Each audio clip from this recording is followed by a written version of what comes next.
Uy, gising ka na. Kamusta naman yung pakiramdam mo? Okay naman. Kaya lang medyo masakit yung ulo ko, tsaka parang wala akong maalala masyado.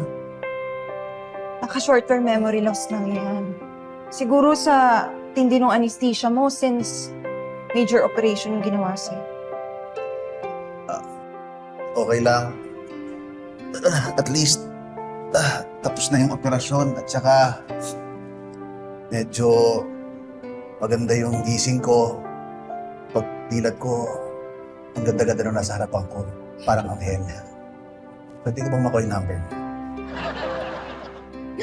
Alam mo ikaw, puro ka kalokohan. No, ay, seryoso ako.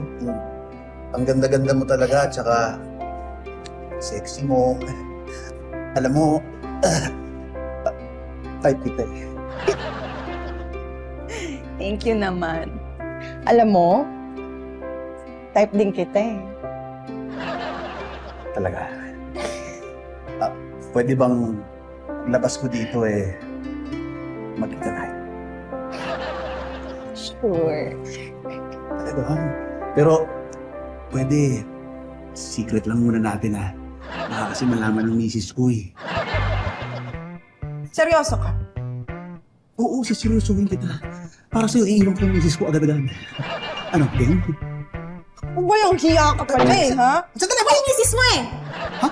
Sinasakyan kita kasi akala ko nagbibiro ka, manloloko ko. Ay, ko! Manloloko! Ayan na! Naalala ko na.